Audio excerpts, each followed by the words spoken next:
He's so proud. I'm a laminated and framed. Yeah, it's something to be proud of. I mean, you go through here. Even better would be when you become an old woman and you say, I'm still sober. Oh, yeah. How old are you? About 12? 13? 25. Oh, you're 25. How old are you? 36. 36. I have underwear both older than both of y'all. Not put together, but older than Separate. Yeah. I do. They're older, but they're clean. I wash them We would hope. with alarming regularity. Yeah, Are you on limited supply? You got 3 you gotta wash every week? No, I have a whole bunch of them, but I wash them every week. And I have to wash them myself. Now, my wife has some issues, but she taught me some things, like how to wash my own clothes. And she got to where she couldn't push the button to make the stuff come out the washing. The detergent? Yeah. So now she bought those little Tide balls. Oh, yeah. But I was putting them in the thing, but you're supposed to throw them in with the clothes. Yeah. So I did that before too, because you got one of them nice dryers where you pull the little thing out. I was putting it in there. I was like, it works. I mean, if you put one in there, the water it'll go right. a little dissolve.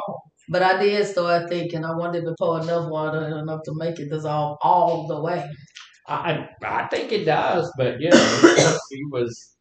That's not for that out. Yeah. Okay. I did that when I was putting it in there. Then I was like, let me just throw it in the clothes. I think it'll dissolve. Yeah. How many do you put whenever you washing the clothes? I about 2. I do about 3. Depends on how big my hole. If you read the thing, it says just put 1. Yeah. If your clothes are very soiled and you have a very heavy load, put 2. Yeah, that's what I do. But if you put 3, you're an addict. Yeah. Dang, well, I read that point. Yeah, you're here because you put 3 Tide Pods. It was in the small print. Yeah. Very small. Small I know print. some people that put 5 or 6 in there, and I'm like, there's no reason for that. I feel like it's an excessive concentrate of the liquid. Like, it's more potent than, like, the liquid is. I don't know. That's what I would assume, because for it to be this tiny, and it works so well, it's got to be, like, a extreme concentrate. No, because honestly, like, when you look at we always use the liquid and stuff, we put too much. Because if you look and they're saying 48 loads and you probably only did 12 out of it, it's because we actually be pouring more than what we need. I feel like some people let it agitate either. Like, you're supposed to put it in there while the water's going so it can agitate properly. Some people just pour the liquid on their clothes. I don't pour it. You're not supposed to do that. we have stuff you spray in case you have like a little something on there. You want to give it a little more. Like a downy spray almost? No, this is something to get rid of stains and stuff. Oh. And if you have a little blood spot on there and you spray that stuff on it, it kind of boils up. You can see it taking it out. It's that's cool. Yeah, it's good. I guess it works. Is it OxyClean? It could, yeah, I think it is. It could be something. I'll wash up powder strong. I'm supposed to use about probably that much if it's too low. It has it on the cap, but I don't never fall. Well, we have a cup. It's a cup that comes with the stuff, and it has a little. It has lines for like. Yeah. Did you get that blanket off my bed? When coming off over here yesterday, she had, and today she's coming in here with the dollar store. Man, that's what I started to get me a dollar store one time, but I didn't do it. The Brussels look pretty good though. I know, I already did. I was like, oh. He's like, yeah. That might have been a fun thing. Oh, you changed? Just put my own. That's your Brussels. Yeah, we were just talking about the blueberry donut ones. I ain't never seen that. They must be new because I've just seen them at our store like a couple weeks ago. And got them. And they were so good. I ate the whole bag in one night. She said no, they were good. Yeah. Oops.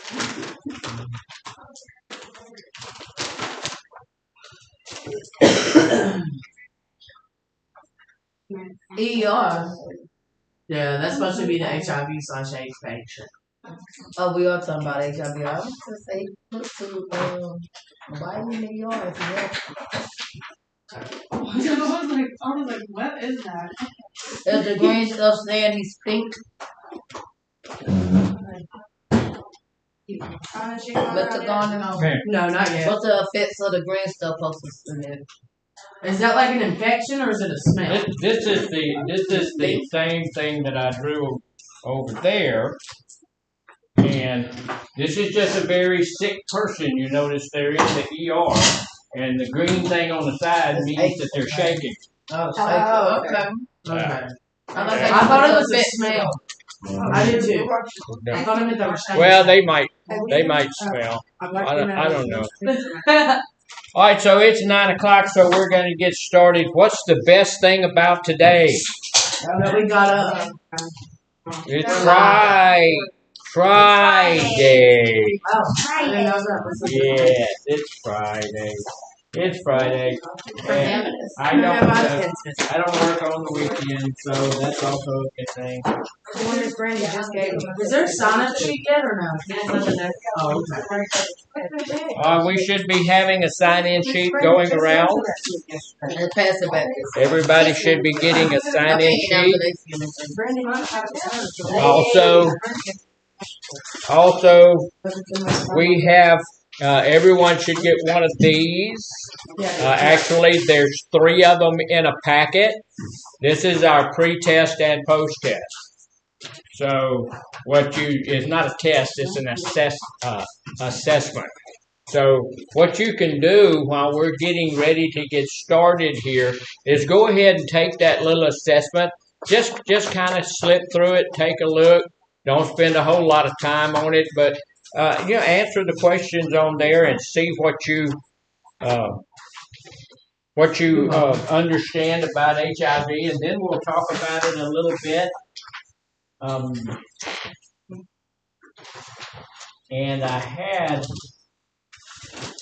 H is for hurtful, I is for infectious, B is for virus. Read it to yourself. You ain't supposed to be helping anybody else get their stuff done. Supposed to be doing. So what's our goal for today? As a group, what's our goal? Finish the paper. Finish the paper. Learn a little something about HIV and AIDS today. Next week, today we're just going to look at HIV and AIDS a little bit today. Not a whole lot, but just a little bit. And then the next time that the health thing rolls around, we'll be looking at some other stuff. We do this about once a month. So next time we come up to this, we're going to be talking about smoking cessation and TB and STIs and things like that. So our goal today is to learn more about HIV and AIDS. So, how many people know which way our planet spins? Your planet spins to the left?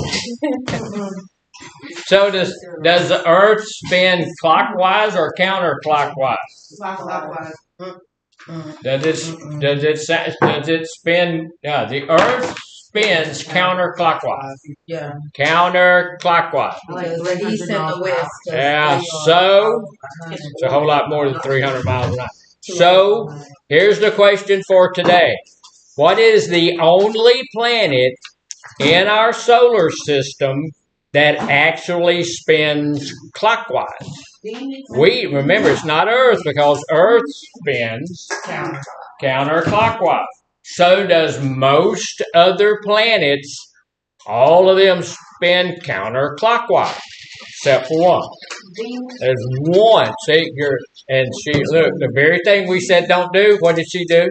You blurted it out. So what happens when someone blurts the answer out? What happens when you blurt the answer out? Disqualification. No, it ends the whole thing. We can't play if you blurt the answer out. Is the answer?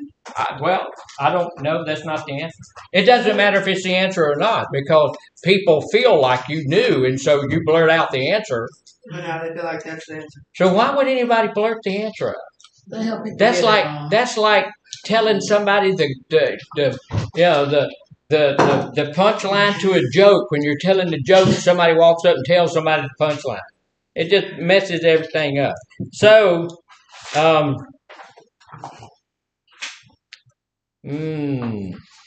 there's only one part of the human body that cannot heal itself. So what's the only part of the human body that cannot heal itself? That's our new question. Because that question was ruined.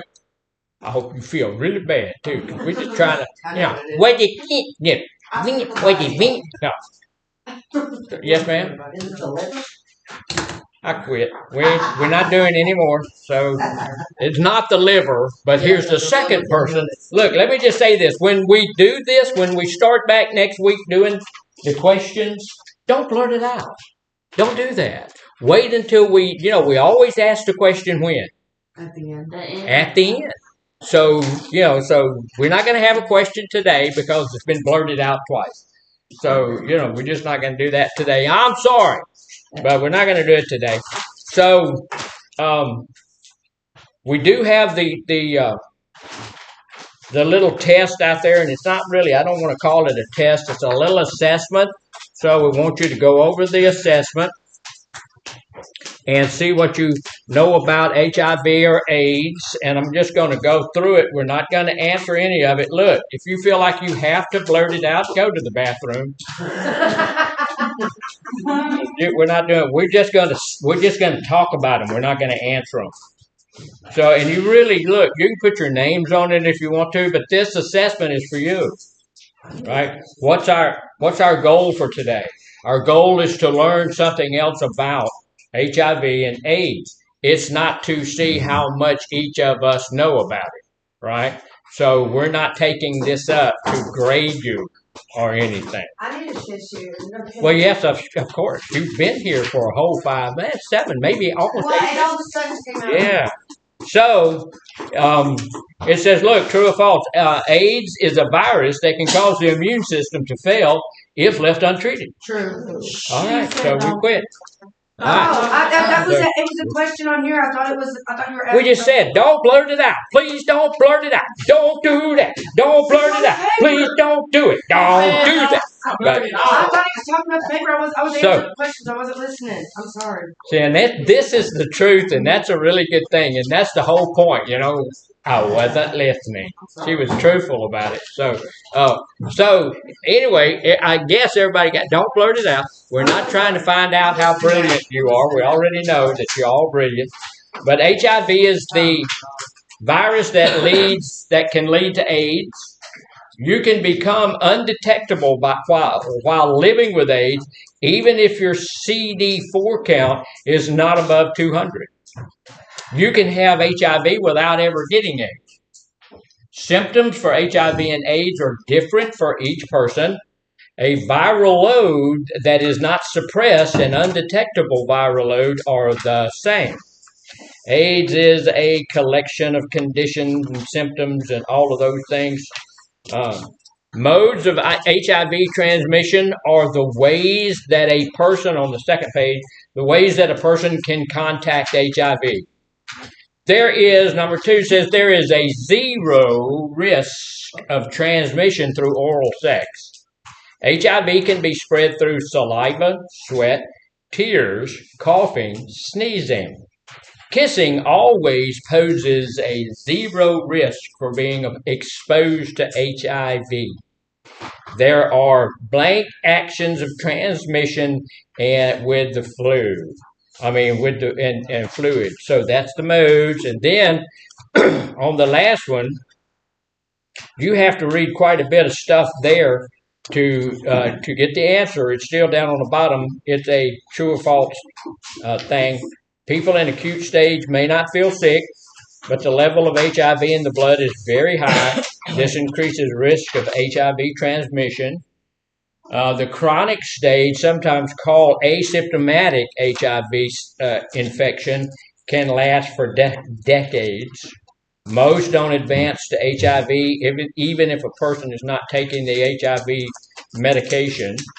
AIDS is the most severe phase of HIV infection. Without treatment, the CDC estimates the survival rate to be about 3 years once once AIDS is diagnosed. A person cannot have AIDS-related symptoms or opportunistic infections if their CD4 count is above 200.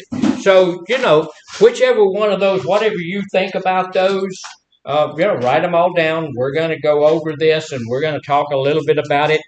First things, why do we teach about HIV or AIDS in a substance abuse class? I have no idea. So you brought your book with you, right? What is it? Yeah, because we share needles. And what was it you were saying there? That everybody's blurting stuff out even though you told them not to. Yeah, I did, and it just don't do any good. So what did you blurt out? Because of don't worry about it. No, we got to worry about it. What did you say? It might be exactly right. Because it's passed around. It is passed around.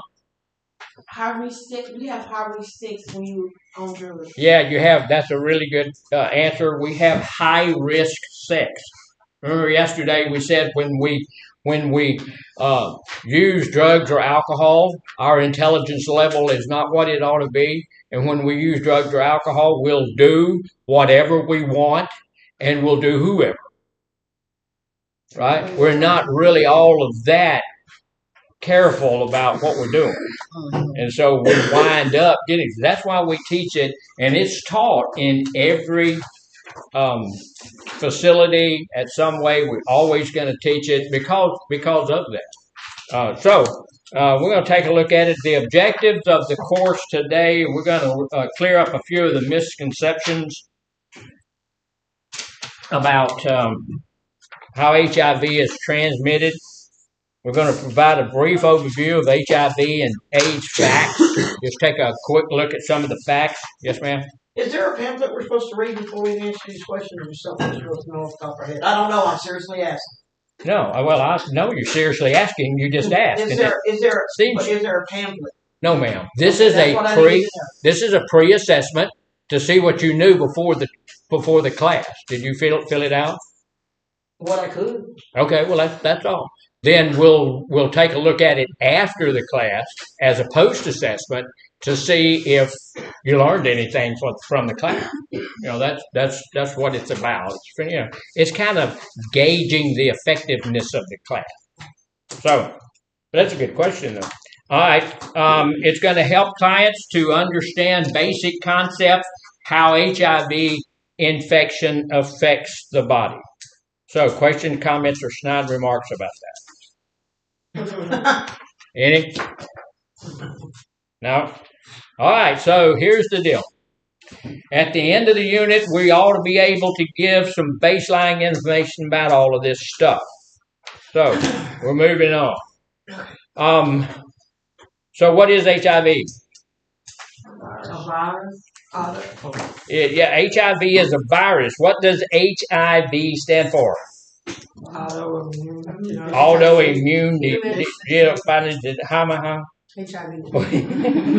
What did you say?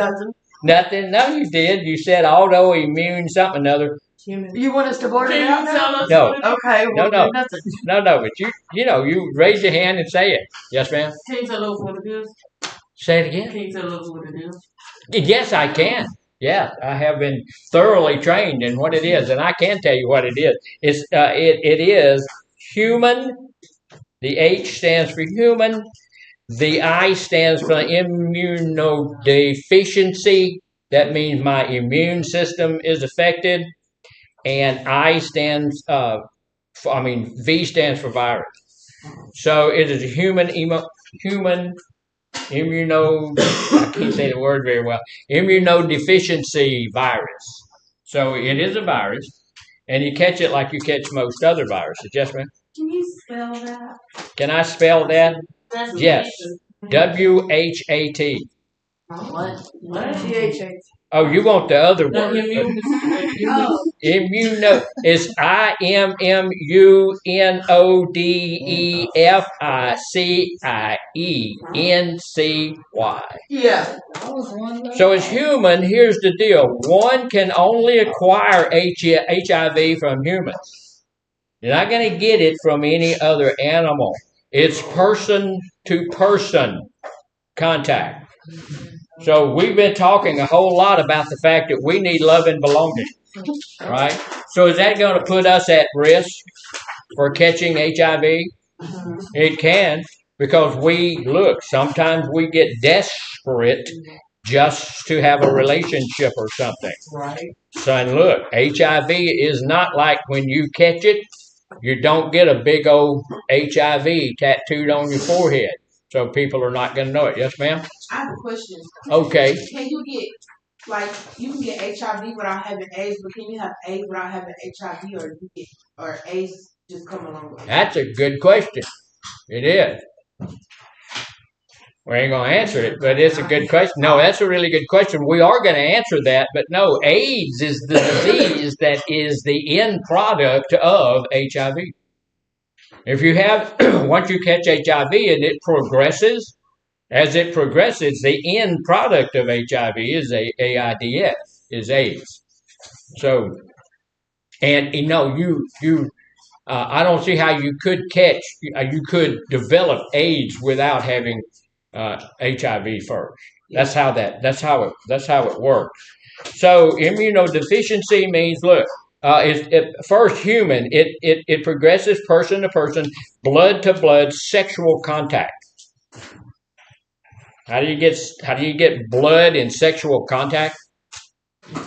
Yes, ma'am. Well, if do I answer it? I'm not blurting it out. Am I answering? No, yeah. Okay, so male to male would be like the little torn tissues in the anal, and that would be blood to blood, because when you have sex, the friction, like even with a woman in the vaginal area, there's little blood vessels in there that bust, and so that makes that blood to blood. With the anal, it's basically the same thing, because fissures. Yeah, well, Yeah. It doesn't even have to be a fissure. It's a torn. It's like so. You put something in something that's too small, you put it anyway, so it's going to tear. Yeah. So that's where your blood comes from. So you have. Yeah, with a woman, it's a little bitty. There's little bitty blood vessels in your vagina. And when you have sex, the friction. It's not enough blood to see, but it's there. So that would be the blood to blood. And or if there's a sore somewhere, always inspect that thing before you put a cap on. Alrighty then. There's rough sex, there's anal sex, there's this, that, the other. There are ways that you can get blood to blood contact. And if you get blood to blood contact, you're going to receive whatever virus is there. It's not only HIV. We'll be talking the next time this goes around about all those other ones, like syphilis and gonorrhea and chlamydia and all of those other wonderful. I have pictures of all of those things. They are unpleasant. Yeah. I have unpleasant pictures, and they are. So look, you can get it like that, and there's other fluids. Your body fluids that you can get it from. The virus lives in saliva. It lives in the tears. It lives in sweat. It lives in all of those things. Can you get it from kissing? Yes. No. You just said that. Saliva. You can't get it from kissing. Well, you'd have to drink about 2 gallons of saliva to get it through the saliva, because it is in there, but there's just not enough. Your body can defeat a certain amount of that virus, just like it can defeat a certain amount of any virus.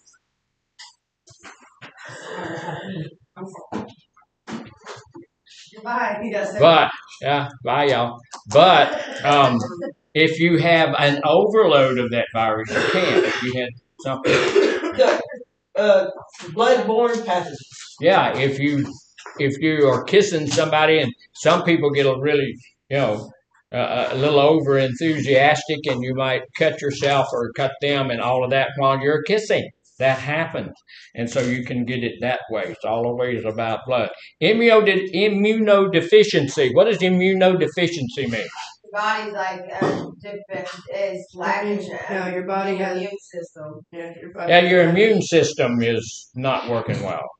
Your immune system doesn't work well. It affects the immune system, making the immune system too weak to fight off disease and infection. So what we need to learn from that is that the disease itself doesn't kill you. No. What killed you? The infections that you get. What is it? The infections that you get. Most people die from pneumonia or something like that. Yeah.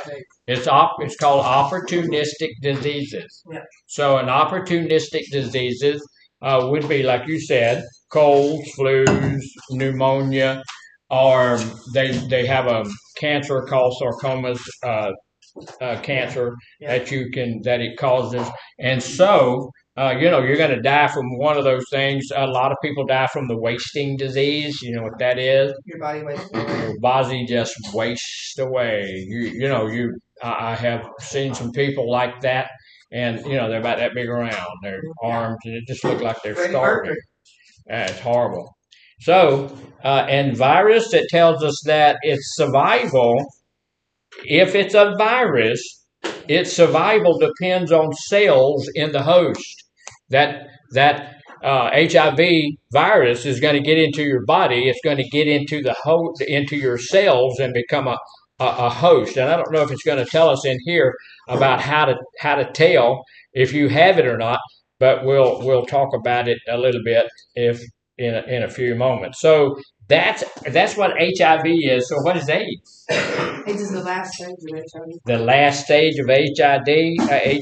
So what does AIDS stand for? AIDS. Autoimmune deficiency syndrome. Autoimmune. And we all blurted it out. Autoimmune. That's not correct. And everybody blurted out the wrong answer, just like they knew. What's the name of it? AIDS. What does that stand for? Acquired. Not auto. Oh. Acquired. Why's the difference? What's the difference? How do you spell acquired? Auto just means it shows up. Acquired. ACQUIRED. Acquired means what? What does that mean? Acquired. What's that? To acquire, like to gain, to obtain. Yeah, you had to do something to get it. Yeah. It's like when y'all went down to the store and bought all that stuff. Like the pickles and the junk that you eating in group, all of that stuff. You had to go to the store and acquire that. Yeah. The store didn't come down here and give it to you. You had to go to the store and acquire that. So if we've got HIV, we had to go somewhere and acquire that. If you have AIDS, you had to go do something in order to acquire that disease.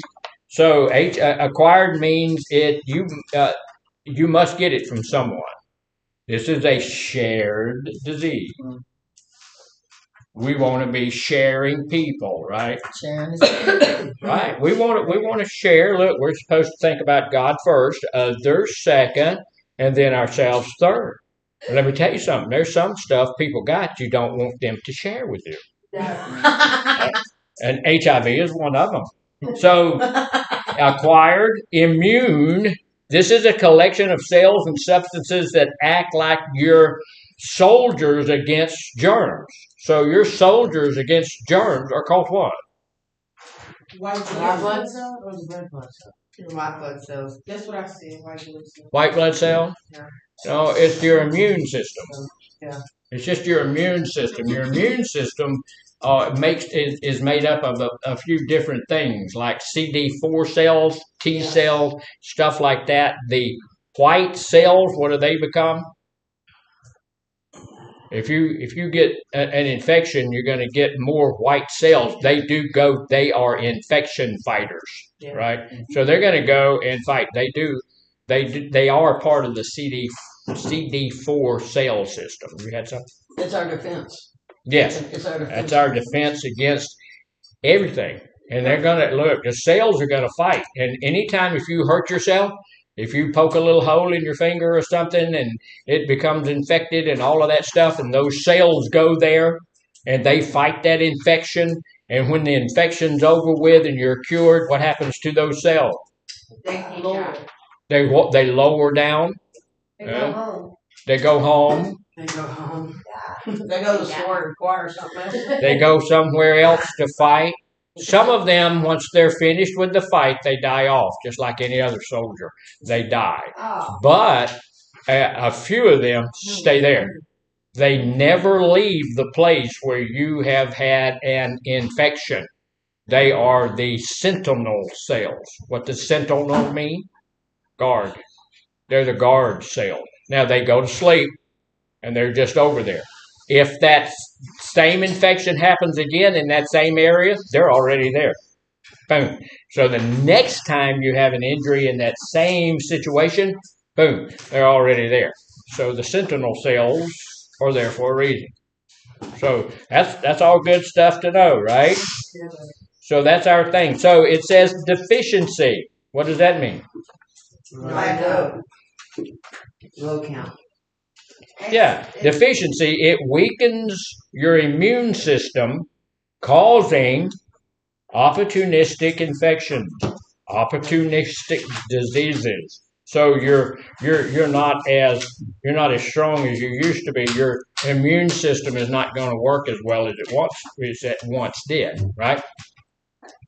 So, and then syndrome, what does that mean? Syndrome is a collection of symptoms or diseases. So if we get it, we are liable to get a whole bunch of other mess, right? So here's the thing: do we want to work against getting it? Yes. Yeah. Are you all right? I'm hot. You hot? It's not hot in here. It really is hot. And you think it's hot in here as well? I think I'm sweating. I think we need to take a field trip over to South Point, walk through the group room, then y'all be coming over here and say, "Man, it's cool. It's so cool over here." All right. So there's some other things we need to know about it. How do people contract it? How do people get it? Blood.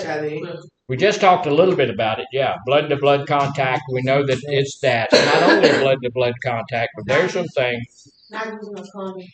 Not using a condom. Intravenous needle. Yes, ma'am. Sharing needles. Sharing needles. Yeah, all of those things are true. It says, look, by having vaginal, anal, or oral sex with someone else who has what? HIV. So if that person has the disease, then you're liable to catch that disease.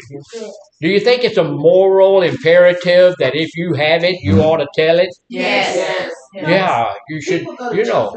Now, if you're coming to work here, do you have to tell me that you have that disease? Not really. No, you don't. You don't have to disclose that. Yeah, because y'all are. You don't have to disclose it. No, it's a moral turpitude should. Yeah, but if you want to, I hired a lady one time years ago to be a supervisor for me, and she came in, and when we had our first staff meeting, and I was introducing her to the people she was going to supervise, first thing she told them was that she was HIV positive. That we had that moral Turpitude. Yeah, so she wanted to let that be known, but she didn't have to. As a matter of fact, as the director of that program, when she came and told me that she had that disease, I was bound by law not to tell anybody.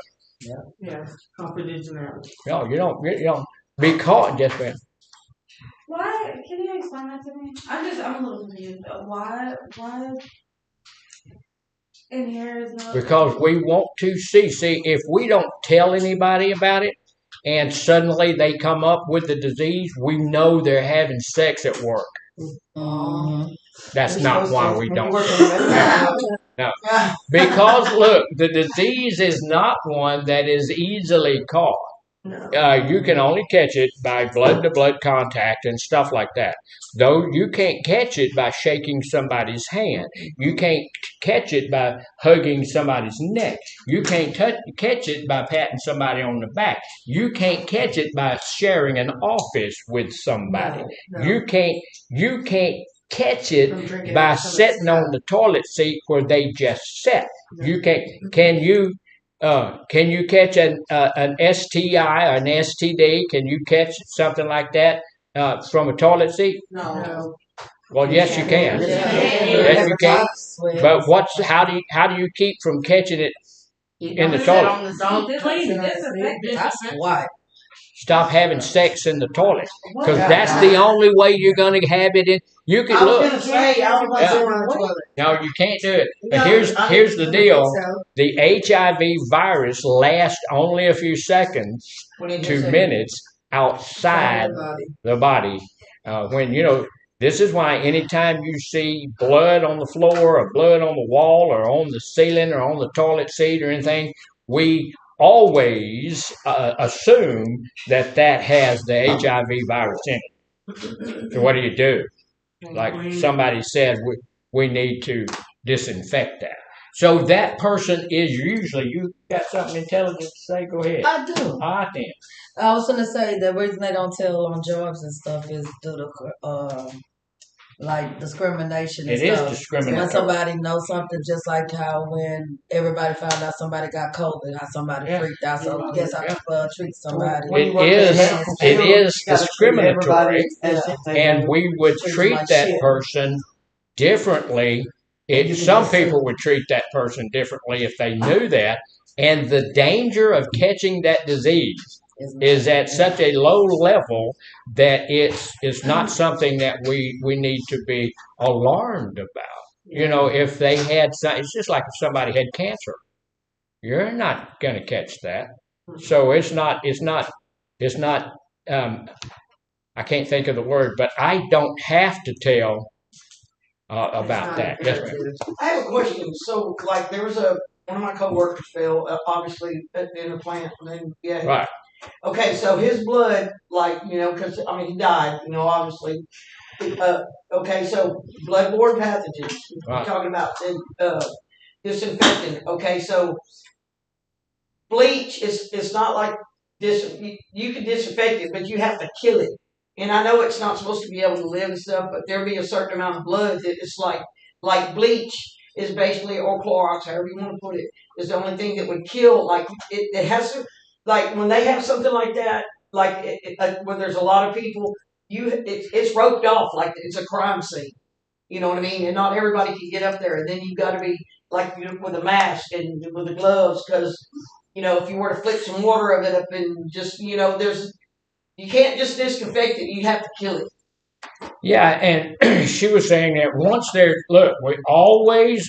If there's blood involved, if somebody falls down and hurts themselves or kills themselves, and there's blood involved, like the two ladies in the back who are beginning to be physical, they're starting to fight a little bit. If there's any blood involved in that altercation that's going on back there, then we're going to have to assume that blood has that virus in it.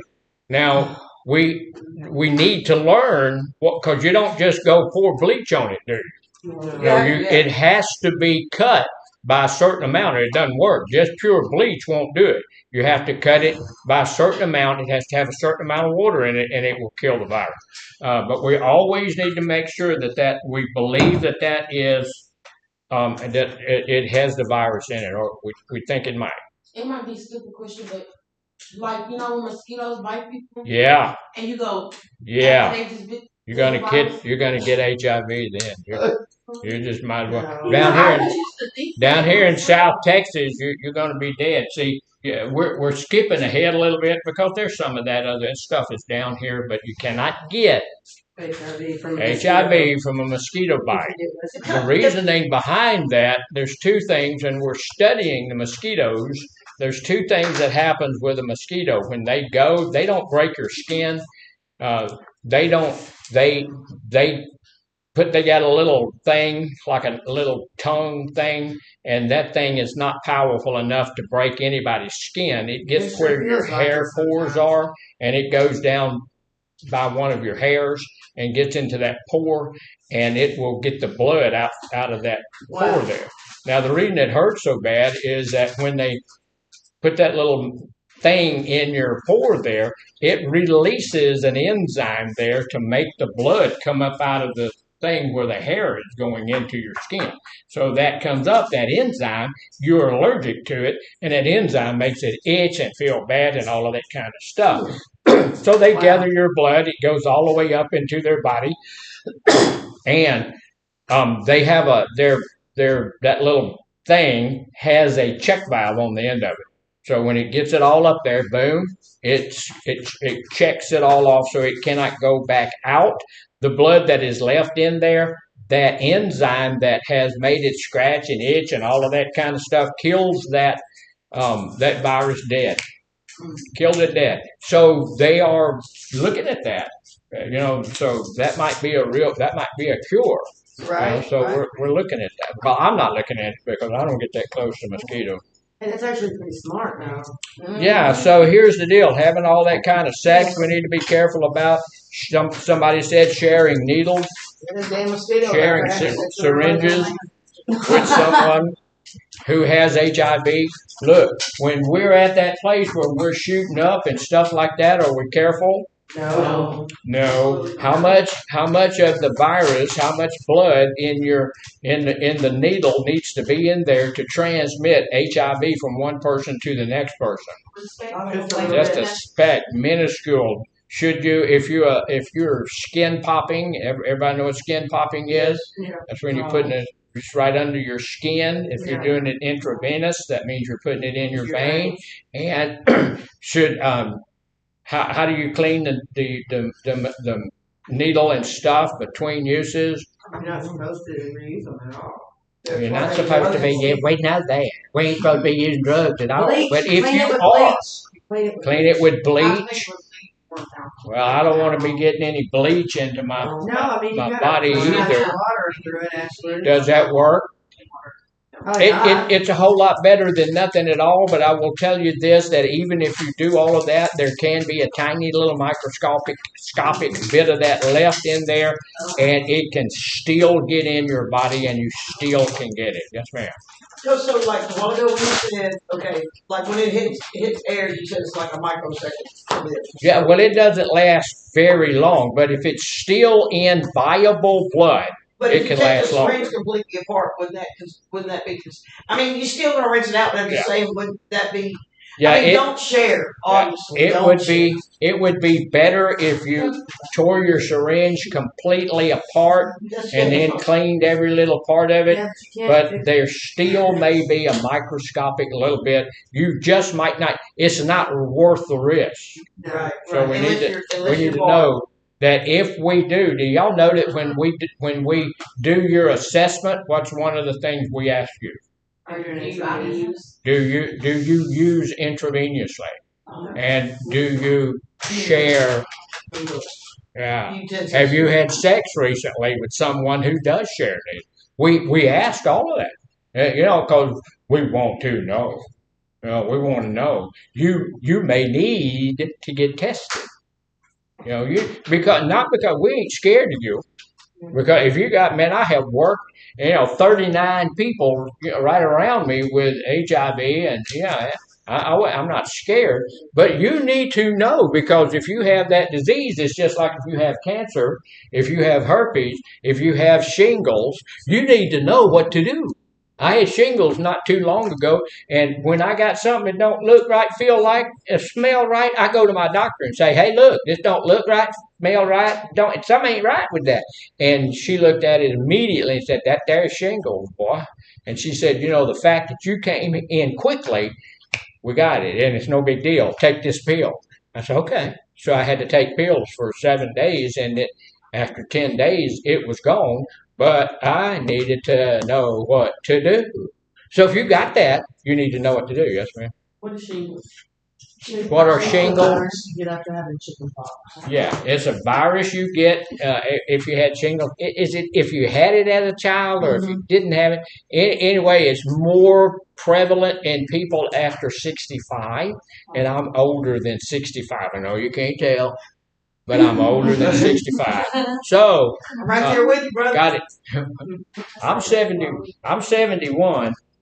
So sharing needles, syringes with someone who has HIV, that's not a good thing. Injecting drugs used either legally or illegally. What's a legal injection? Like I insulin. like that. Penicillin shot. Yeah, and I take a couple in those every day. During pregnancy, are you giving birth or breastfeeding from a mother with HIV to her baby? If you have HIV, can you still have a baby? Yes, but you have to have a C-section. Yeah, well, most women have C-sections nowadays anyway. The statistic is well over 85%. Dang. Why? Because it's less painful and it's less dangerous and it's everything less. It's Why is it less Yeah, dangerous? big women have Because cancer. in the birth canal, I mean, like all kinds of things can happen. Yeah, there's all sorts of- Or can get wrapped around snacks. all sorts of things. Me too. Me too. Most children who die in childbirth die during natural childbirth. So I don't particularly I don't particularly care how it gets done because I ain't doing it.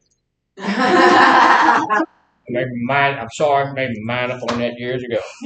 So here's the deal. You can still have a baby when babies are born from a mother who has HIV, especially if it's what do you say? What do you say about what kind of birth is it? It's a C-section. Yeah. You have to have When a you have a C-section when or there's you have a cesarean birth, that means that doesn't come through the birth canal. That way, it doesn't have as much chance of the skin breaking and blood to blood contact and all of that stuff. It is protected in the sac and the womb, and all of that stuff is protecting it to some extent. When the baby is born, we have medications that we give the baby. The moment it is born, it gets these medications, and then less than 1%. There is a percentage of babies that do get HIV, but that percentage is less than 1%. So that makes it almost, well, it is at that point it's negligible. Every now and then there's one that does get it, but it's very, very few and far between. So what we have to have all kinds of safety precautions on everything when we're dealing with this disease, just like any other disease. When you've got COVID, what do? You go to the doctor. You put on a non-effective mask. Does that mask help? No. Look, during COVID, I was driving down the road. There was a lady in a car next to me. There's no one in the car with her at all. She has two masks on. She has a mask. You can see that she has two masks on. She's in the car by herself.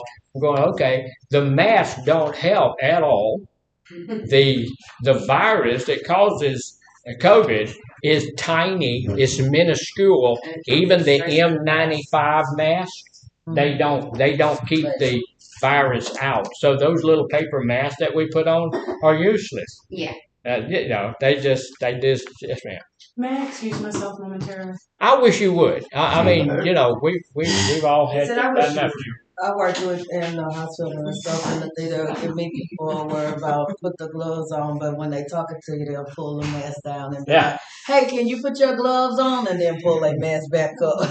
Like, what's the right? Yes, ma'am. Have you ever seen the movie Precious? Have I ever seen the movie Precious? Yes, it's she get AIDS and she have babies and didn't the babies get AIDS? You little boy. Yeah, the little boy. I don't watch a lot of movies. I do productive things with my time. I don't think you should watch it. I don't want to watch it. So what body fluids of a person living with AIDS can contain the virus? Like saliva, tears, And sweat. Orgasm. That's not a body fluid. What? Well, what do you call it? I mean, the stuff that comes out when you have semen. Yeah. Well, I thought the man had semen. I guess it's we get to see women. Semen has it there. Blood has it. Vaginal fluids of all kinds. It's in that. Breast milk. Right. It's in breast milk. Any other bodily fluids that contain blood. It's in tears, but there's not much of it in tears. Tears are the cleanest fluid in your body. That's crazy. So Wow. the eye fluid, the fluids around your eyes and stuff like the cleanest fluid in your body. The fluid in your mouth is the nastiest stuff on the face of the earth, and so it's in all of that. But most of it is not in, like in your tears or in your sweat and stuff like that. It's in such a minuscule amount that it's not going to really cause any issues. But it is in the rest of these blood, semen, vaginal fluids, and stuff like that on a level where it's going to get you. It's going to transmit the disease if you get connected to them. So HIV and AIDS, how can people prevent getting connected up with that? We don't want to have it. So how do you keep from getting Not it? sharing needles, protective sex, not sharing husbands and stuff. I don't know. Yeah, so we're going to do it. Look, protected sex using condoms lowers the risk. Y'all get the terminology? It lowers the risk. What does that mean? You can still It doesn't mean it's for sure. Yeah, it doesn't take the risk out for sure. If condoms were being used and they're male condoms and female condoms, if male and female are using the condoms, what happens if one of them breaks? Well, yeah, if both of them are using condoms, that usually does not happen. But if both are using condoms and one of them breaks, then that puts all of the pressure on the other. And if the other happens to break or leak or something like that, what kind of condom do we use? abstinence. Abstinence is not a condom. Oh, yes. So what kind of condom do we use? Lambskin. Lambskin, somebody said? Lambskin is the one you don't want to use. You use latex. You use latex. They are the best, unless, some guys are always kind of hopeful, and so they keep something in their wallet, in their back pocket. If that thing's been in there 6 months or 7 months or a year, it's not any good. So you should never just put one in your wallet and keep it. Just get one, use one when you need one, but don't try to hold one in your back pocket or something, because over a few weeks that thing is not any good. And let's face it, sometimes it's months before you get the opportunity to use that thing. So just throw it away. Make sure that the ones that you do use are latex. And there's a thing called the French tickler and all of those things. All those little. Don't use that. The reason is when they make those, they have machines that make those things. They leave little gaps in them sometimes. Sometimes they leak. They do all sorts of things. So they're not protective enough. So let's not use those things. There's a thing called pre-EP, and what that is a medication that you put on. Is pre-EP means pre-exposure. And it's used, it has a anti-HIV medication on it to keep medication negative people from becoming infected. Does that work? Well, it's supposed to, because it's approved by the FDA and it's supposed to be safe and effective in preventing HIV infection. Recent research indicates that people with infection who have an undetectable viral load are untransmittable. Yeah. How accurate is that though? I don't know if I have HIV and I want to get my viral load down to where it's not, that means you're pretty much cured. If your viral load is down below a certain number, it's a different number for ladies than it is for guys, but that number hovers around 200. If your viral load is below 200, then it's undetectable and you're in really, really good shape. But if I know that at some point I have contracted that, I'm going to let my sexual partners know that. I'm not going to go, and I'm going to act like I have an active viral load, just because I want to, maintain my own moral high standing, and I want to make sure that if something happens crazy, they don't get it. Maybe my load went up, I didn't know it. So I've seen on commercial on TV that I guess now and then they just come so forward and all the tests and stuff they've done. But now I think there's a pill, a prescription that you get now. You see, there's a commercial on TV where they take that pill and what you said about lowering the. I think that to stay undetectable. Yeah. So I guess they take that pill. I mean, I guess they still use protection anyway, huh? Only if you're not stupid. Yeah. Well, I mean, so they don't. At the end of the commercial, it says it's not that you should still use protection while having all that. This is at the end. Well, that what we're striving for is to get that viral load undetected. Okay, that's what we want to do with every person. But still, if you're never absolutely sure about anything. Now, the medications that we used back in the day when it first got, we first learned about AIDS and stuff, HIV was late 70s and early 80s. All of that stuff came out. It was a death sentence. Oh, yeah. You had 6-8 months to live. You're finna die. Nowadays that's not true. No. You can live a full, long life. I had a patient who was 23 years old when she was seeing me. She had 3 children, been married for quite a while, and she was diagnosed with AIDS at the age of 13. Mm-hmm. At 13, she tried to kill herself. She went and did all kinds of crazy mess because of that. But then somebody had to get her somewhere and educate her on what HIV is now. And so she got past all of that. And now she's probably in her 50s by now. HIV, right? That was a white bomb. Say that again. She has HIV, not AIDS, right? Right. Okay. Right. Yeah.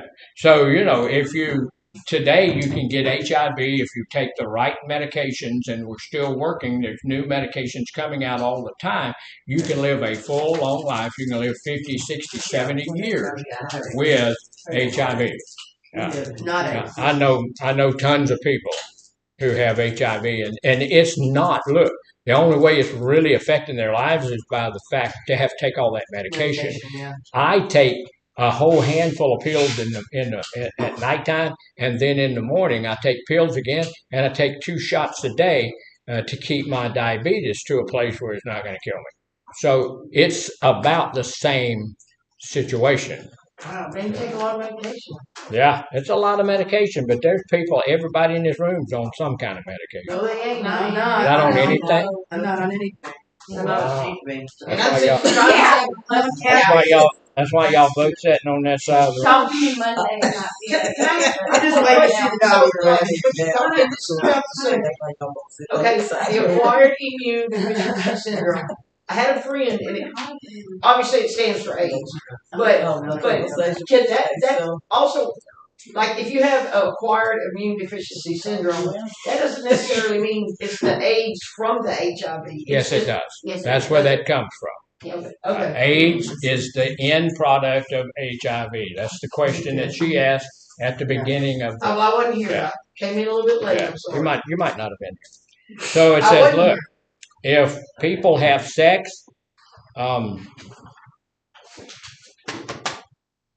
people can choose ways to be affectionate that do not transmit HIV or other STDs or STIs. If people have sex using a latex condom, some type of barrier, the right way every time greatly reduces the risk of contracting HIV or anything else. Now, here's the deal. Even if you're using a condom, that's no guarantee that that's going to, to make sure that you don't have HIV. There's always that 1%. There's always that 1%. There's always that something. There's always slippage. There's always this, that, and the other. So things happen. So, can you get AIDS from a blood transfusion? Yes. Yeah. Can you? No. No, they test Yes, it. they used to. No, you can't because it doesn't live that long outside the body. No, you can. It's You always can, a risk. You yeah. gotta sign a paper. No Well, difference. They test the blood. My mother does. Yeah. Yes, they do. So I don't know.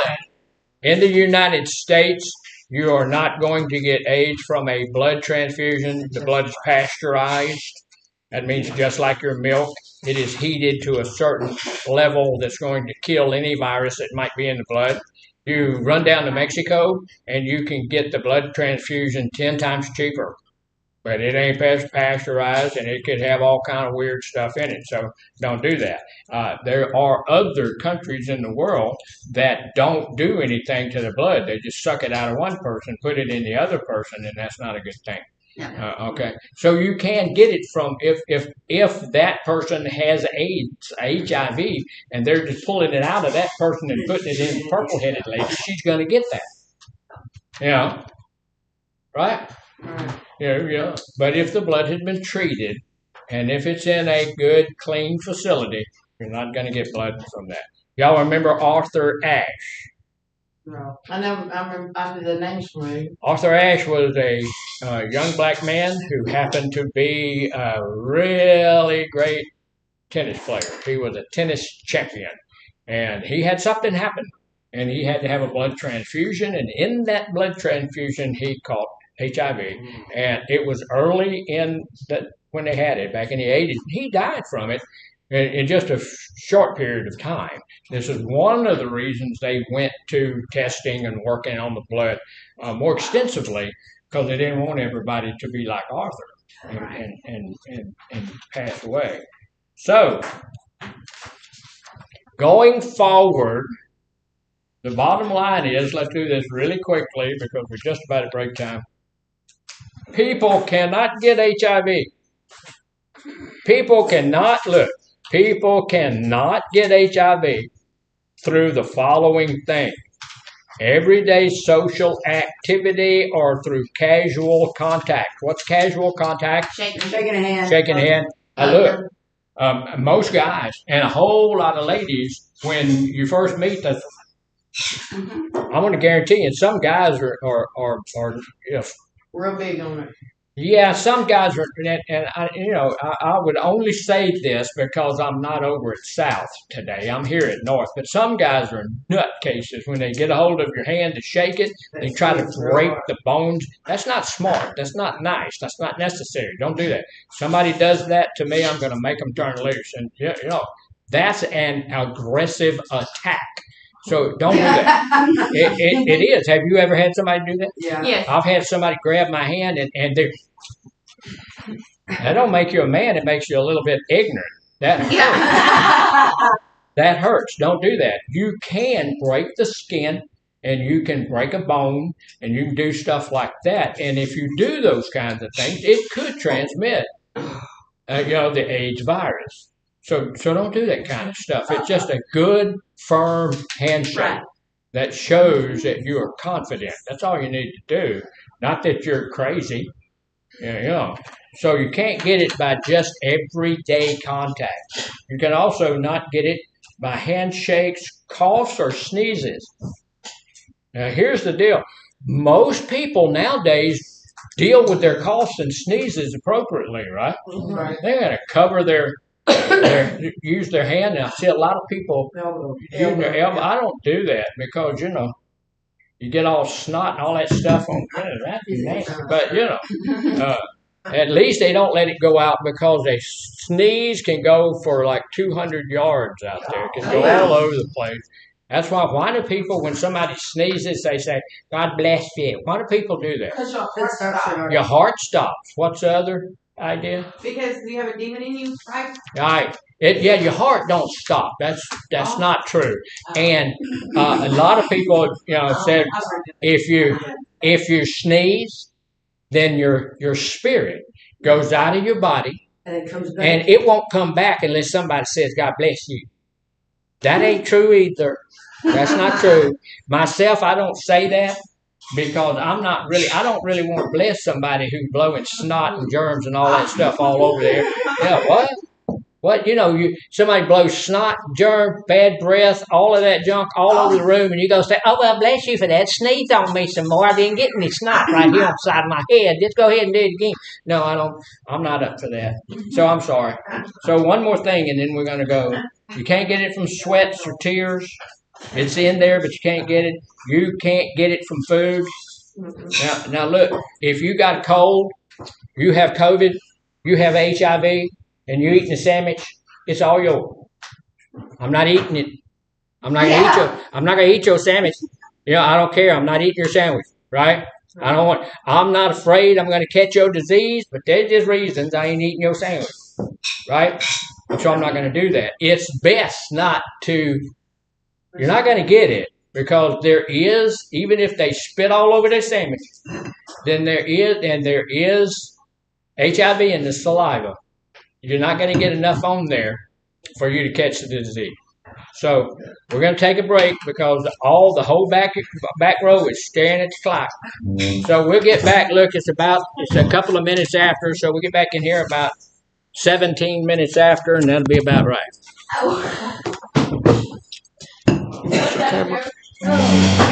You're right.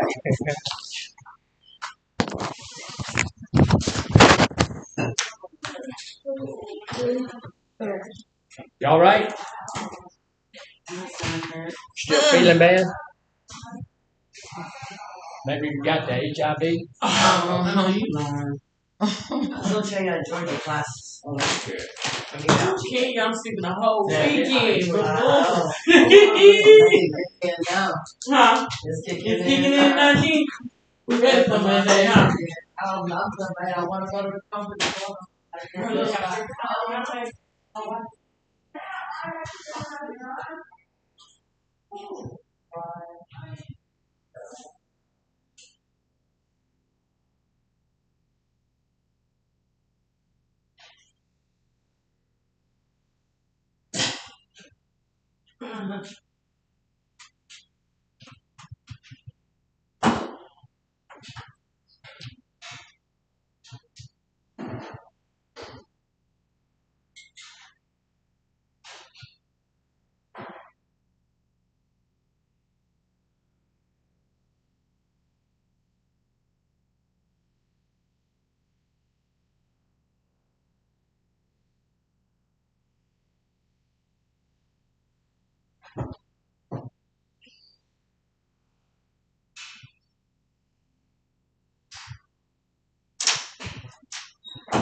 So, she's so adorable.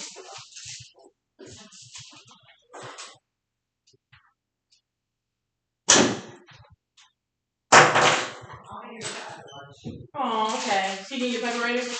Okay, girl. Where you going? Candy. What's wrong? How you don't feel good, but you want a damn candy? My head hurts bad. Come on. What do you do? Monday? You gonna ask me something? You want me to have to? I'm just sound sick now. I don't feel bad. You feel bad? Yeah. You gonna feel better? I don't make people pour our money. This is the reason.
Oh, class is adjourned.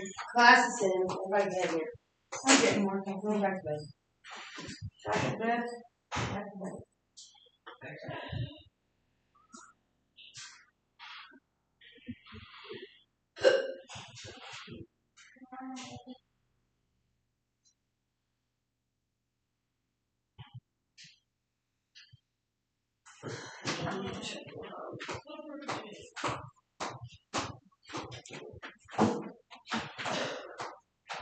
Where's Mom Mary at?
Oh, that's quiet. Down by the river, I'm shaking my ass. Well, I mean, just like that.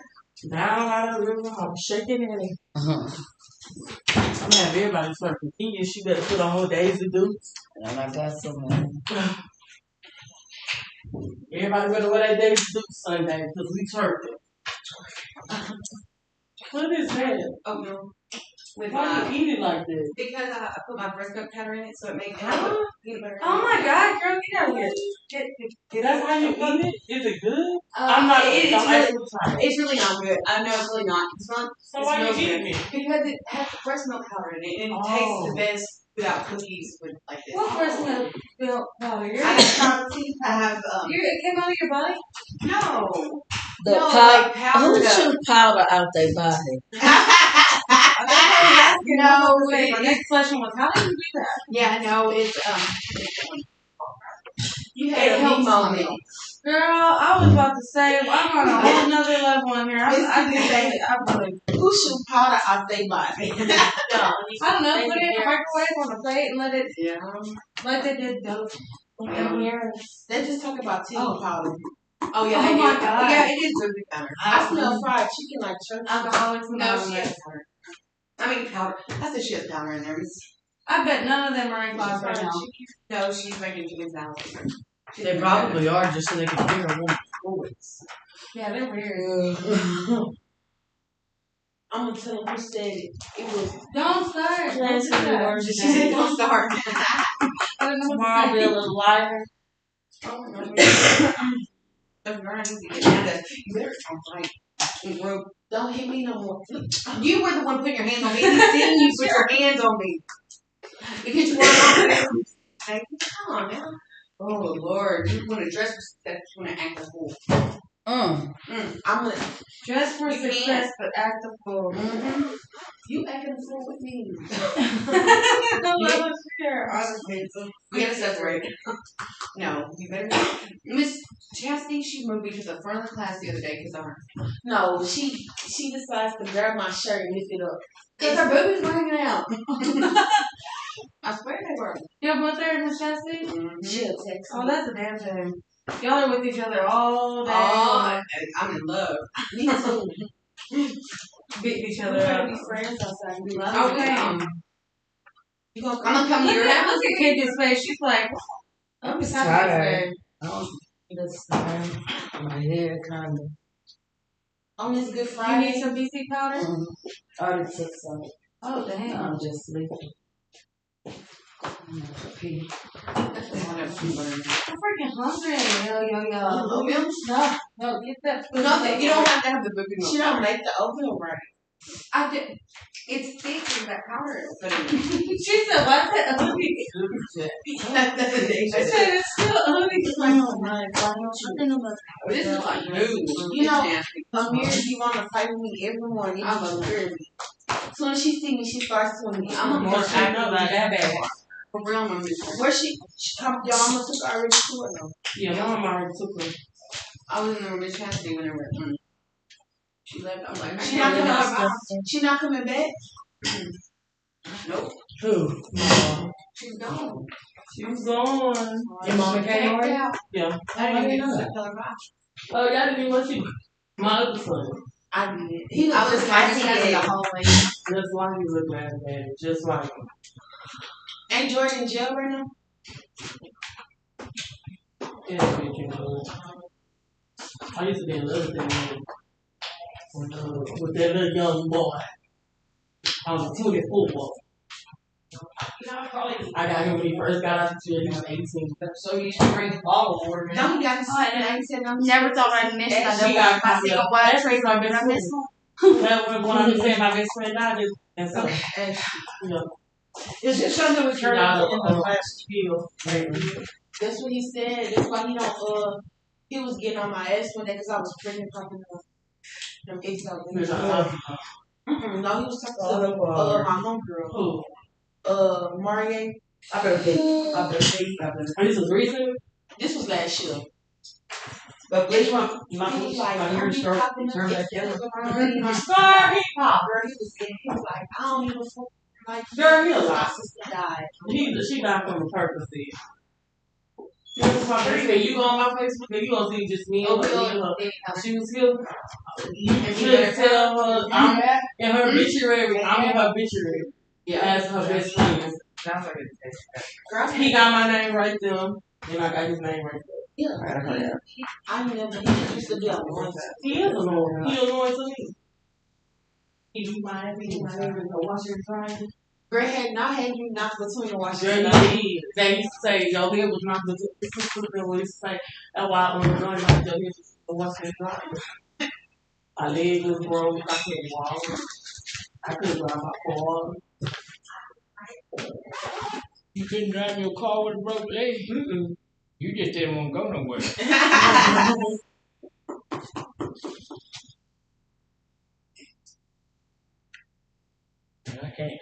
I can't believe we don't have a question for today. What was the answer? Since the question's already done. I don't know. I'm not looking at it's over there. You ain't never gonna win anything. I might win some. I got 2 more days in here when I'm gone. 2 more days. My favorite pen is gone. Oh, okay. Give me peace. Here. I hate them. What's up? We need this from Book with all your lists. And you got both of the same. That's messed up. what? My pen, my favorite pen. What a rich. I need to take my. Oh, you want? I I was making sure you had both of the assignments.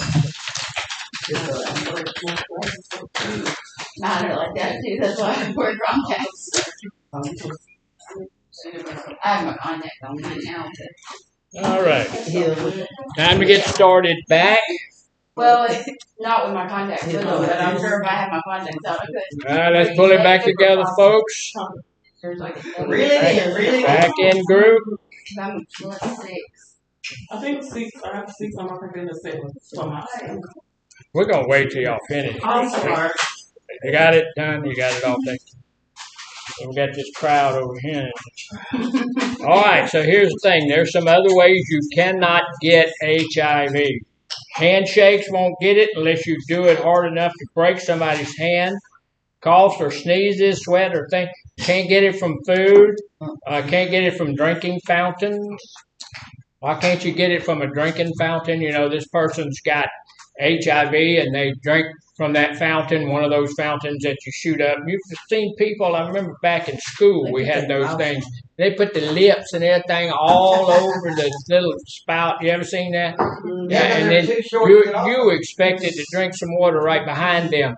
Why can't you get HIV from that? There's not enough saliva. Because it takes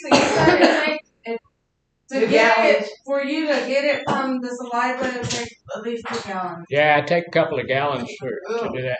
And it's not going to be on there. And even if they got some of their own spittle on there or something like that, the virus is not going to live long outside the body. It likes to live in blood, but it does live in saliva, but not enough. So when they get it on that metal surface, it's going to go away.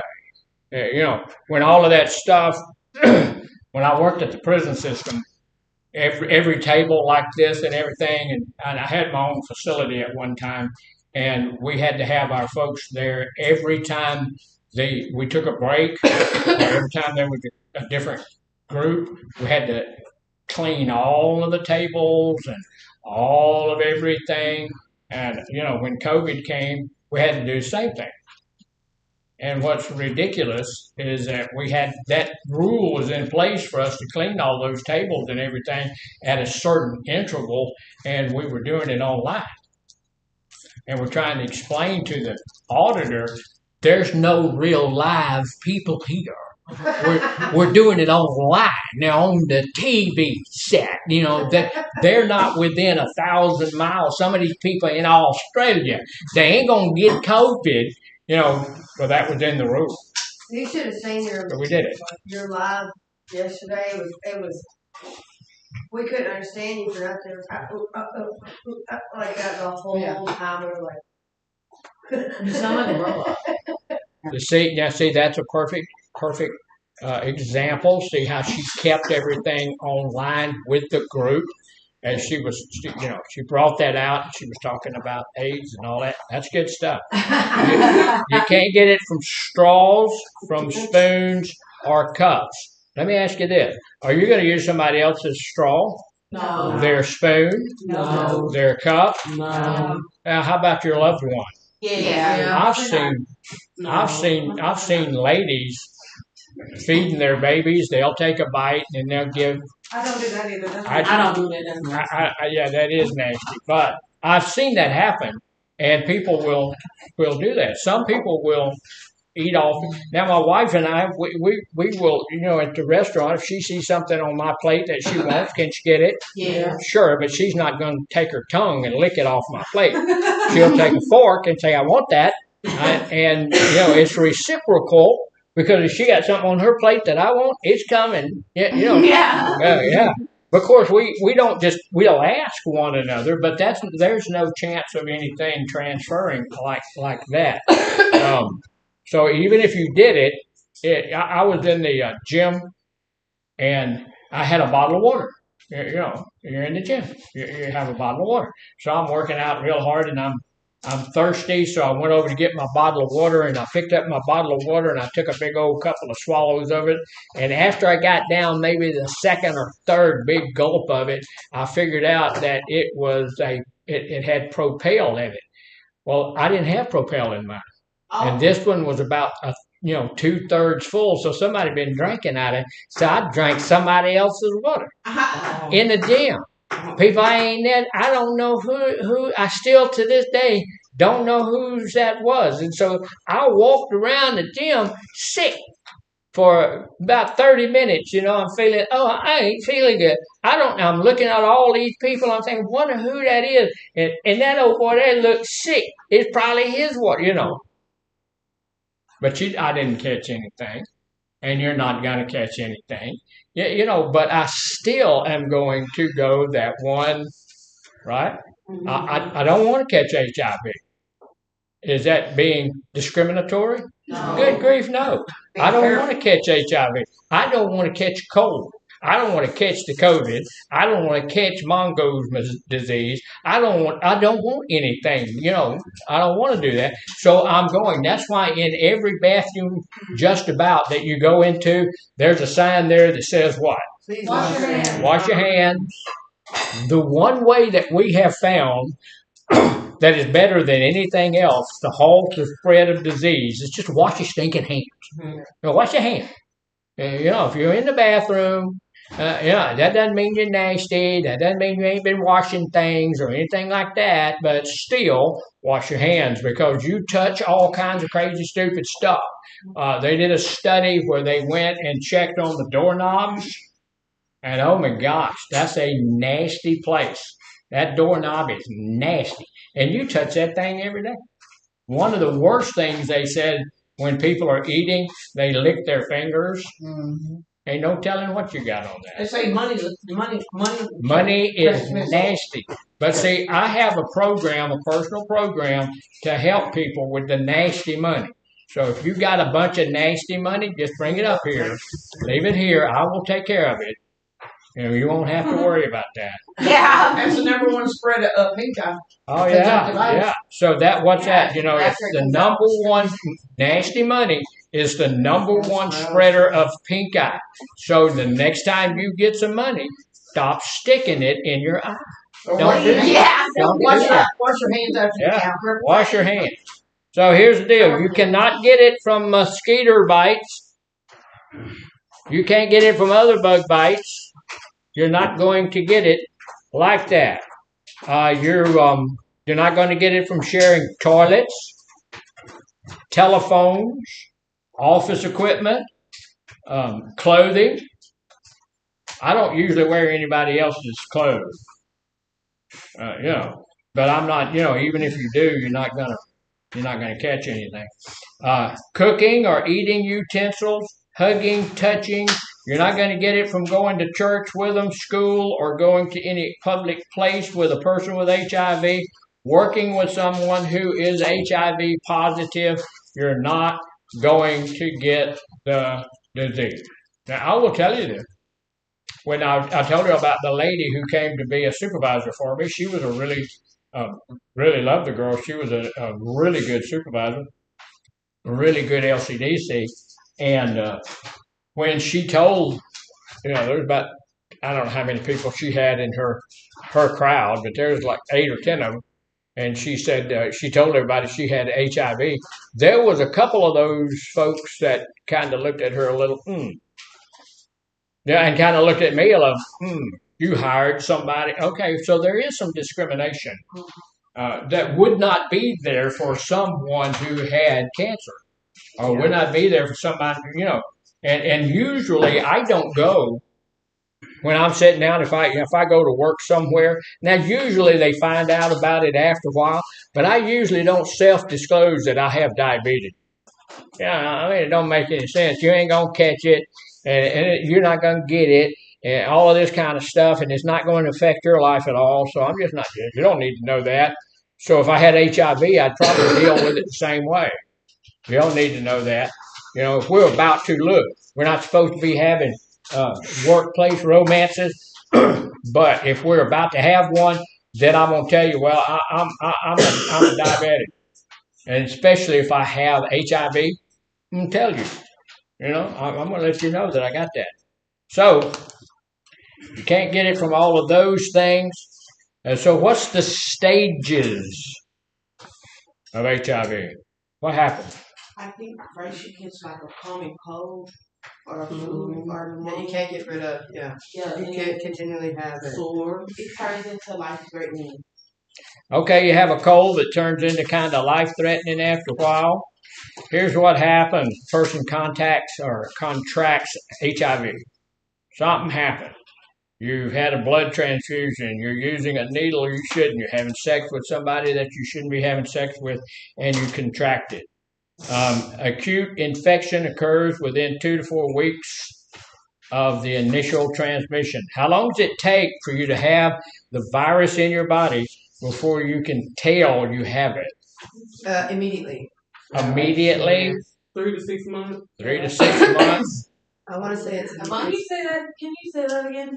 How long is you get the virus in your body? How long does it take for the virus to make itself known? I mean, make itself known. Testable. Is it testable or make itself known? How you gonna? If it's not detectable, how you gonna? So you had does that answer your question? How long? If you get HIV today, how long will it take before you can go to the doctor and the doctor says you have HIV? Today? I think 6 months. 6 months? Normally it's about 3 months. Oh, is it 3 months? Yeah. What do they call that? The incubation period? Yeah. The virus gets in your body, and then there are 2 tests that you can take to make sure to see if you have the virus. You go and have what's called the ELISA test. If you take the ELISA test, and the ELISA test tells you that you don't have the disease, then you probably need to wait a week and take it again. Because the ELISA test sometimes can be misleading. If it says you do have the disease, then you need to wait about 3 weeks and go take the second test. The second test is the Texas blot test. And the Texas blot test is a more succinct test. And if that test tells you you've got it, then you've got it. So what are we measuring? Your white blood cells. You're measuring your white blood cells, and those white blood cells are going to show up, that it shows up in your blood as a reaction to the infection with HIV. And so after about it takes about 3 months for your body to have a defense against the HIV. So your body's trying to defend itself. Your immune system is fighting back, And so after about 3 months, it's going to be fighting real hard because it takes that long for the HIV to start attacking your body to a level where it's going to alert your immune system. It starts off really slow. So it kind of sneaks up on the immune system. But after about 3 months, the immune system says, well, hey, there's something here, and it starts to fight back. And so we can see that the white blood cells are coming up, the CD4 cells, the T cells are coming up to fight. And so we know that something is going on, and it's probably HIV. Yes, ma'am. So that's around that time is when you go get tested for it, right? Yeah. You know, if you suspect that you have, like if you have sex with somebody and they say, well, by the way, I've got the HIV, then you know something's going on. But even if you go to the doctor that day, they cannot detect it.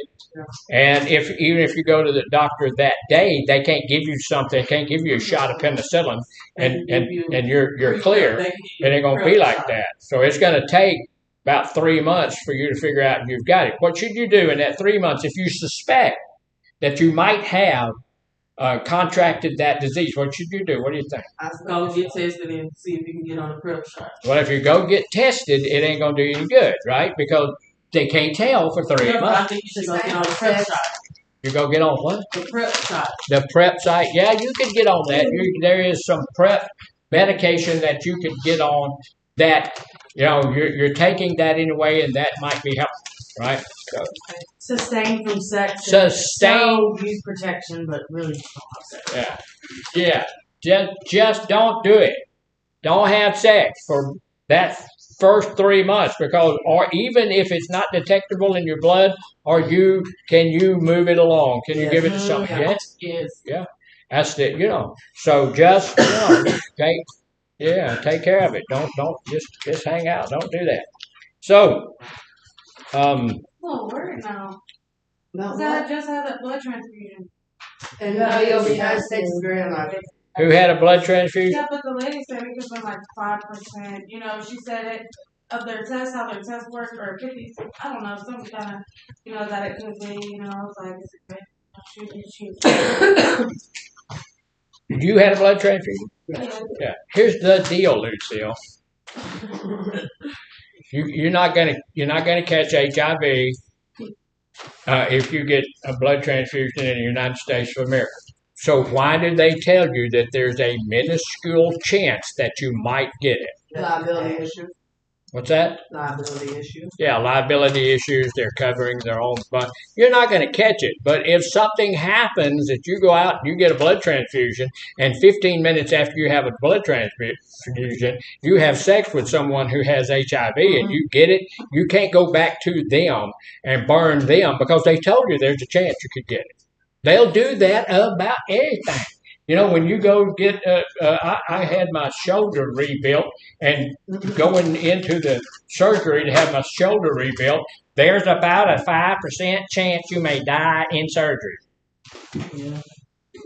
Okay, those are pretty good odds. Yeah, 95% chance of making it.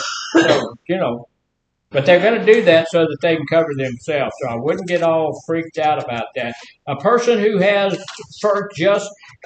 just contracted AIDS or HIV rather is going to have fever. They have a headache. They're going to be tired, and they're going to have enlarged lymph nodes. Every time I go to the doctor, she checks my lymph nodes. Check my lymph node. You know. So chronic HIV infection, also called symptomatic HIV infection or clinical latency stage, they show signs and symptoms that their signs and symptoms of HIV are not present. We can have asymptomatic HIV infection. It doesn't show anything. You don't have a fever. You don't have anything. You just don't know. So usually if you have HIV, if you catch it, you may have a little fever, you may have a little, just kind of feel bad. So you said earlier, it's kind of like you got a cold. What do we do usually when we got a cold? Eat some soup, you know, take some over-the-counter junk, complain, you know, all of that stuff. And after a couple of weeks, guess what it does? It just goes away. Your cold cures itself after a while. Same thing with HIV. The symptoms will lessen and go away. And you don't know, you're in good shape. You might look healthy. You feel well after that. People with that HIV infection may not have any related symptoms, but they can still transmit HIV to others. So, unless the person who has the HIV has been undetectable for about 6 months or so. But here's the deal. I don't care, if you've been undetectable for a while, I'm still going to be cautious. I'm going to be, I'm going to be careful about it. We should be careful anytime we're having sex with anybody. We should be cautious about that. There is so much stuff out there. And look, HIV, is that the only one that has a death sentence connected to it? No. And we'll be talking about this next time it comes around. But all of those are going to cause you some really tough things. Syphilis is really, really hard. Syphilis is kind of like HIV because when you get it, you have symptoms that last for about 2 weeks. If you go and see the doctor, they can give you 1 shot of penicillin and syphilis is gone. But if you don't go see the doctor, it goes away. The symptoms are gone. They stay latent, and they can stay latent for 10 to 15 to 20 years. And all of a sudden, those symptoms come back. And when those symptoms come back, now 1 shot of penicillin won't cure you. It takes at least 12 shots.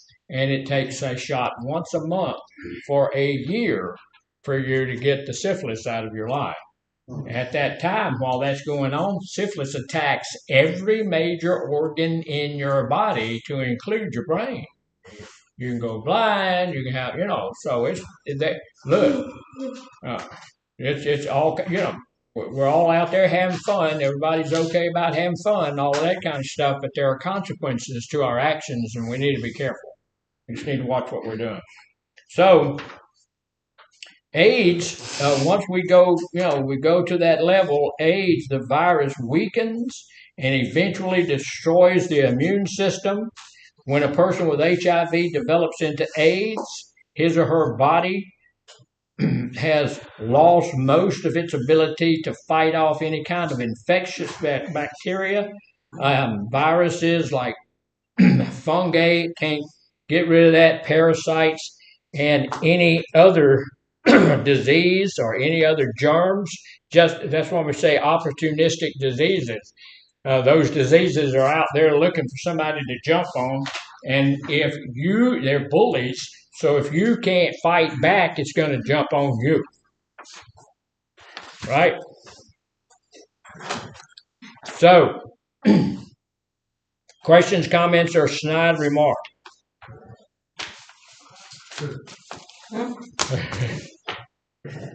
So what's the best thing? I heard it said earlier, but what is the best way to determine that we're not going to get HIV? The best thing: do not have sex.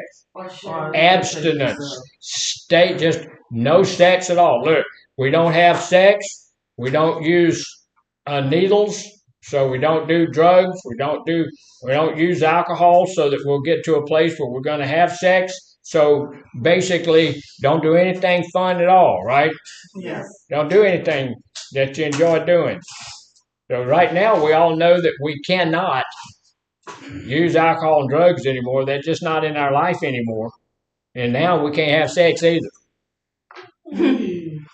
So maybe we do have sex, but if we decide we're gonna do something, we're gonna have sex, but we're gonna do it another way. How we're gonna do sex without getting HIV? Use protection. Use protection. What kind of protection are we gonna use? Has to be. Look, it has to be. There's all sorts of stuff out there, and I just really don't understand it. Like the sheepskin stuff, it's supposed to feel more natural. But it doesn't work. It has tiny little bitty holes in it. It will not protect against pregnancy, and it will not protect against HIV and AIDS or any other STI. So why would you use it? Shouldn't use it. So how long should we keep a condom? A couple of weeks. A couple of weeks, maybe. 2 years? No. Yeah, keep it for 2 years. Expiration dates on them. Keep it for a couple of weeks, but then you need to go find another one. If you've had one in your back pocket for 6, 8 months, just replenish your supply. You can get those things for free. The health department just doles them out. They'll just give them to anybody. They don't just give you one. They give you a whole bag. They give you a box. Here, here's 38 of them. Okay. Yeah, and they shouldn't. They should give you 2. Why? Because you don't need that long. Not on bad. Well, even if you're highly sexually active, you ain't gonna use 38 of them before they go bad. Yeah, 2 maybe so. Maybe if you're hyper sexually active, 3 or 4 maybe, but you're not gonna. But you need to have enough. Why do you need to have enough? Keep yourself protected. Because if you give out of them, you can't reuse them. Right? You can't reuse them, so you need to have enough, because if you use up all that you have and the opportunity comes up, then you probably would go ahead on, and now we have AIDS, and we don't want to do that. We're going to do our assessment, and we may be shutting down a little bit early today, because we're going to. Would that be all right with everybody if we shut down a little early? Yeah. Where you going on this? Hip hip hooray. Hurt my feelings. That's right. All right, here we're going to answer all these questions real quickly. AIDS is a virus that can be caused by the immune system. Hold on, let me say it again. AIDS is a virus that can cause the immune system to fail if left untreated. For sure. True. Everybody said true? True. Yeah. That's wrong. It causes your immune system HIV. It causes your immune system to fail anyway. Not AIDS, it's What? HIV. It causes your immune system to fail anyway. What's that? I don't know what you're talking about. AIDS, you can't, AIDS is the last stage, you can't treat AIDS. HIV can be treated, but you can't treat AIDS. You can. Well, listen to the question. Oh, it's not a virus. Oh, AIDS it's not a virus. is a virus. No, HIV is a virus. It's not HIV is the virus, and it causes AIDS to come. AIDS is the end product of the virus HIV. And we missed the first one. So, what is HIV? What does that stand for? Human immunodeficiency virus. And what does AIDS stand for? Acquired deficiency virus. Syndrome. Okay. So, if left untreated, what's going to happen to us when the HIV morphs over into AIDS, and the AIDS is left untreated? What's going to happen? You're going to die, but what are you going to die from? An infection. Sometimes you don't die from AIDS. No, you die from acute disease. What is it called? Hold on. A condition of symptoms or infections or cancers or whatever. Yeah, it's some type of opportunistic disease that's going to get you. Opportunistic, that's what it is. Yeah, usually, you said it earlier, usually something like pneumonia, but it can also bring on sarcosis cancer and some things like that, so it's not something you really want to play around with. HIV is the virus that can lead to AIDS. True. Yeah, that's pretty simple, isn't it? Yeah. That's the beginning stages of that disease. That's what's going to bring that disease on. If you contract HIV, you do know that now listen when I say that, one of the outcomes of catching HIV is it progressing onto AIDS, right? What's another outcome? You become What is it? So what's another outcome of catching HIV other than it progressing to AIDS? It can use using the drugs that we have developed to take care of HIV, and it becomes undetectable, and you can live a good, long, happy life even while you have it. But you still have it. All right. So here's the deal. You can become undetectable while living with AIDS, even if your CD4 count is not above 200. True. False. False. True. Because you can't become undetectable with AIDS. Yes, you can. No, only with HIV. Okay. Yeah, it is true. You can become undetectable while living with AIDS if your CD4 count is not above 200. I thought you couldn't. I thought it was only with HIV. I thought if it progressed into AIDS, it's the last stage of HIV. Now, there's a place in AIDS where you can, even if it progresses to AIDS in the early symptoms, in the early part of the disease, your CD4 can drop to a good place where you can do that. You can have HIV without acquiring AIDS. True. Yeah, we talked about that already. You can. How can you not acquire AIDS? By becoming undetectable. medication. Yeah, I tell you, there's all sorts of medications right now. They're fairly expensive, but some insurance will pay for them and stuff like that. So you can have HIV for the rest of your life and not have AIDS. Symptoms for HIV and AIDS are different for each person. True. Why is that true? Because it may progress faster in some, and in others it may not. Yeah, your body may be just different. You may be stronger than me. You may have a better immune system than I do, and so it may affect me harder than it affects you. So it is a little bit different. 7 is a viral load that is not suppressed and undetectable viral load are the same. False. Yeah? Why is that?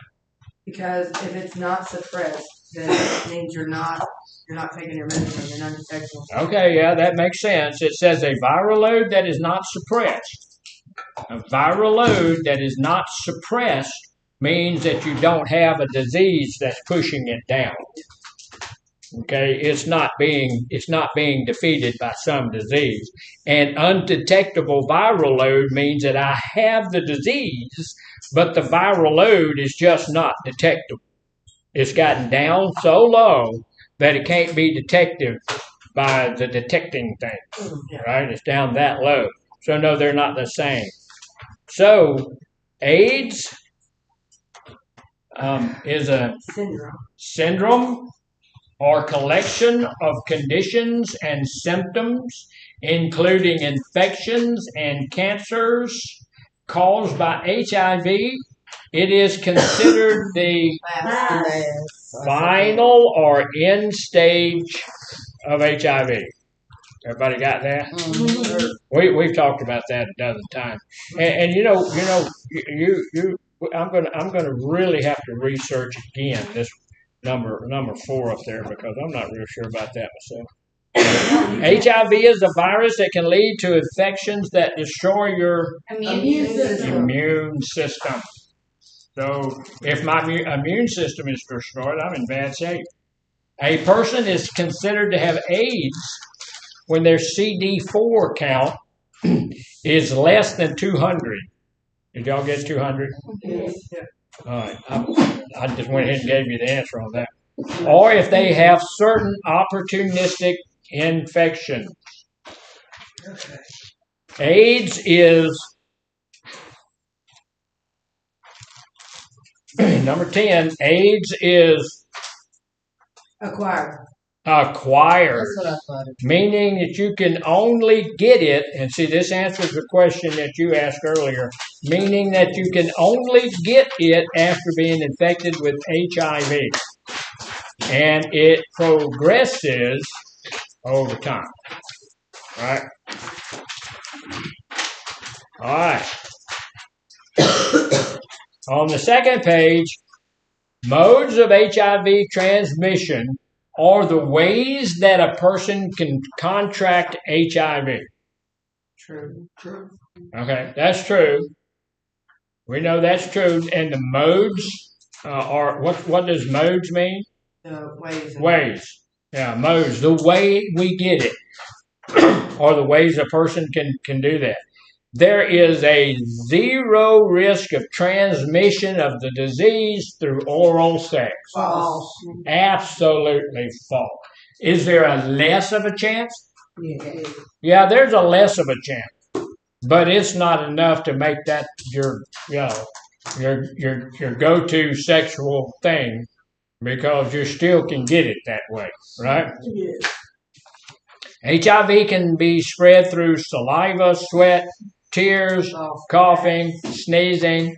Oh, yeah. And here's the deal. When you look at that, we need to understand that there is a minuscule, almost non-existent chance of doing that. Almost non. What does it mean when you say minuscule, almost non-existent chance? Less than 1%. There's a teeny weeny itty bitty. There's still a little bitty chance there. So don't sneeze on me. Yeah. I don't care what you got. Don't sneeze on me. If you are completely, totally the most healthy person in the state, don't sneeze on me. Yeah. Right? Right. That's just. We don't want anybody to sneeze. Just don't do that. Can you help it if you have to sneeze? No. Not usually. I mean, if you can't stop to sneeze, do something with it. Yeah. Right. Yeah. Just put a kids. I've seen people do this. I've seen people do that. I've seen people put their head down in their T-shirt. I'm going, ooh, you need a bath. Yeah. So it can't be kissing. Always poses a zero risk for being exposed to HIV. False. It's not. Look, there's not a great big huge chance of it. But what if somebody bites your tongue? Or like the conjunctivitis, or like if they have like a gum disease or something, or like they just got you brushing their teeth. They always tell you if you brush your teeth and your gums bleed. You know what I mean? So even if it's a minuscule amount, it's still there possible. If somebody has bleeding gums or something like that, and she said somebody don't brush your teeth. No, they do brush their teeth. They do brush their teeth. When you brush your teeth and your gums, sometimes you're. And if you can do it with a minuscule amount in a syringe and you got a little blood. Oh, yeah. You know what I mean? Or something. So if you got a little bit of blood in your mouth, there is a chance. It is less of a chance, but there is a chance. Yes, ma'am, you had. Nothing honest to me. But if you ain't going to tell it, just don't be, It's just about something. So fill in the blank. There are how many? Three. ABC. 3 actions of transmission and 4 fluids okay. that are really, look, all of those fluids in your body has it in there. But there's 4 of them that are really loaded up and really just ready to hit you. Yeah. Right? All right. So modes of transmission. So what's number 1? Sexual. Condomless sex. Unprotected. Unprotected sex, condomless sex. Sex is a lot of it. A, what does A stand for? No. Anal. Anal. Anal. Starts with an A.